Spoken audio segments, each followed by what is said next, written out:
Por tercera vez, el llamado Obamacare, ley que amplía la cobertura de salud para millones de estadounidenses, se ganó el apoyo de la Corte Suprema de Estados Unidos.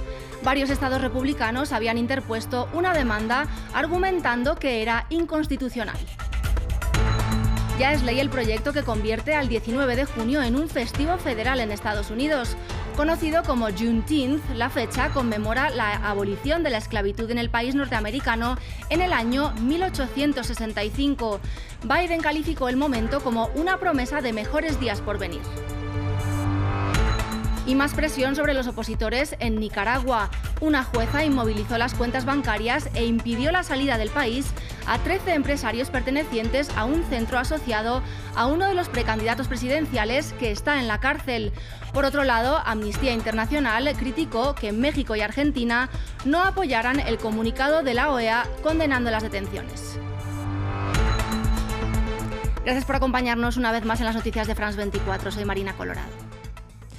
La Corte Suprema de Estados Unidos rechazó por tercera vez una propuesta que pretendía revertir la ley de salud conocida como Obamacare.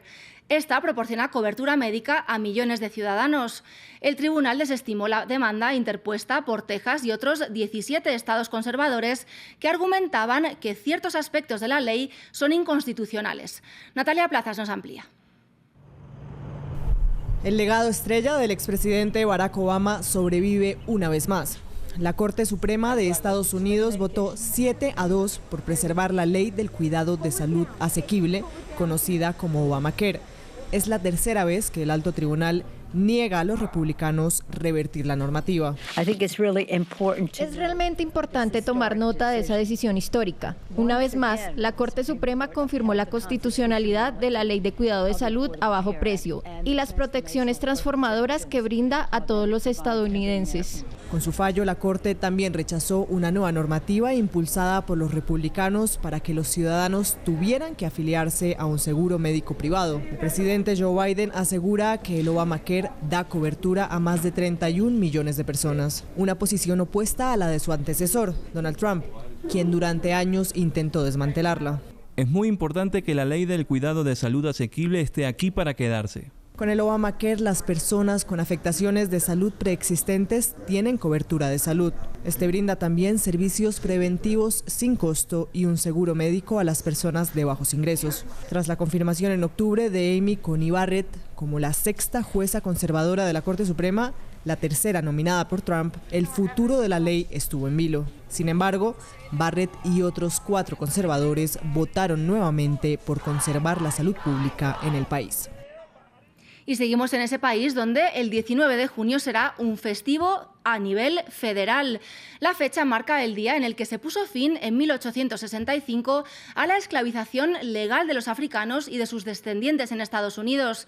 El proyecto, aprobado por amplia mayoría el miércoles en el Congreso, fue firmado y convertido en ley hace unas horas por el presidente Joe Biden. Tras firmar el documento, Biden recalcó el trabajo que aún queda por hacer en su país. Este es un día, en mi opinión, de profundo peso y profundo poder. Un día en el que recordamos la mancha moral, el terrible precio que la esclavitud tomó en el país y continúa causando, lo que durante mucho tiempo he llamado el pecado original de Estados Unidos.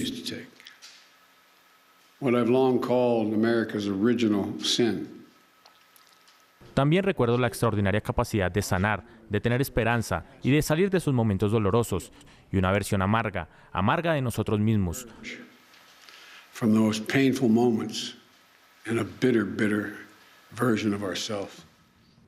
El gobierno de Nicaragua sigue arremetiendo contra los opositores del presidente Daniel Ortega a menos de 5 meses de las elecciones de noviembre.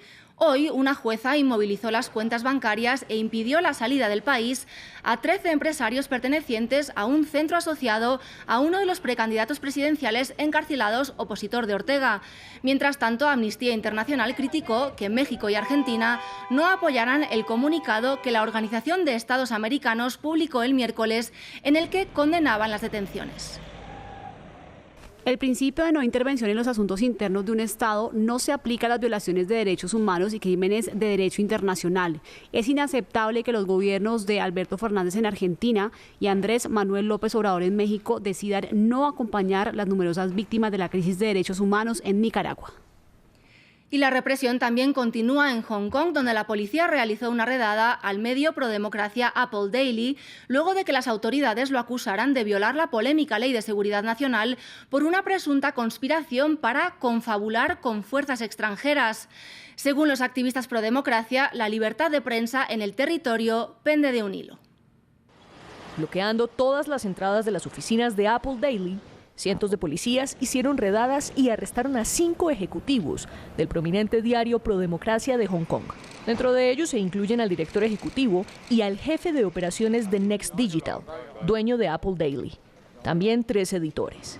El grupo fue arrestado por presunta conspiración para confabular con fuerzas extranjeras, un delito tipificado en la Ley Nacional de Seguridad respaldada por Beijing e impuesta en la excolonia británica. We are talking about a conspiracy in which Estamos hablando de una conspiración en la que los sospechosos trataron de usar el trabajo periodístico para confabularse con un país extranjero o elementos externos e imponer sanciones o tomar actividades hostiles en contra de Hong Kong. La policía también dijo que 2,3 millones de dólares en activos del periódico fueron congelados. Este es el primer embargo que se ordena directamente en contra de una compañía mediática. Apple Daily es un medio que combina el discurso prodemocracia con chismes de celebridades e investigaciones de los poderosos. Es la segunda vez que las oficinas de la publicación son allanadas, lo que prende las alarmas por el futuro de la libertad mediática en Hong Kong. El año pasado, la policía arrestó al fundador Jimmy Lai, acusado de fraude y de violar la Ley de Seguridad Nacional. La contenciosa ley entró en vigor a finales de junio del año pasado, en respuesta a las masivas protestas prodemocracia. Esta castiga la secesión, la subversión, el terrorismo y la colusión con poderes extranjeros, hasta con cadena perpetua.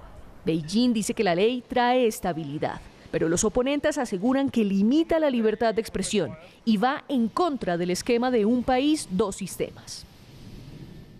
Vamos ahora hasta Irán, que este viernes celebra elecciones presidenciales.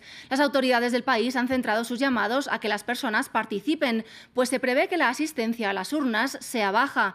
La crisis económica, agravada por la pandemia de COVID-19, aumenta la apatía de la población. Según el líder supremo del país, esa baja participación sería un arma de quienes califica como los enemigos de Irán. Desde Teherán, nuestra corresponsal Catalina Gómez Ángel nos amplía.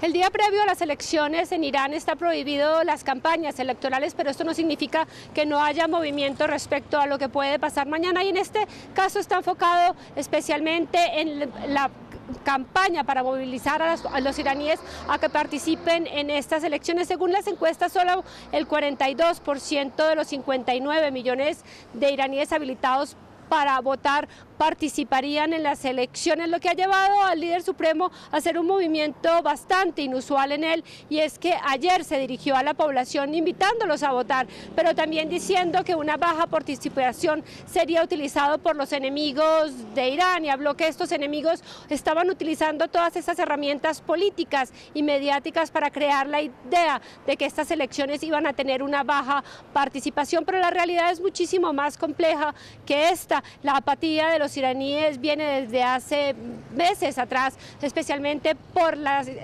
promesas incumplidas en el campo económico. Cada vez es más difícil la situación, pero también porque piensan que no importa a quién elijan, el poder está en un nivel más alto, especialmente en el líder supremo, y ellos creen que desde hace rato el jefe de la justicia iraní, el candidato Ibrahim Raisi, que está a mis espaldas, es el señalado por el sistema para ser el próximo presidente, pero eso lo sabremos mañana, cuando sepamos cómo van las elecciones.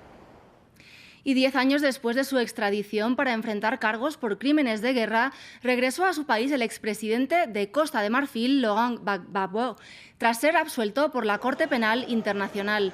Cientos de seguidores del exmandatario lo recibieron en las inmediaciones del aeropuerto, mientras la policía disparó gases lacrimógenos para dispersarlos.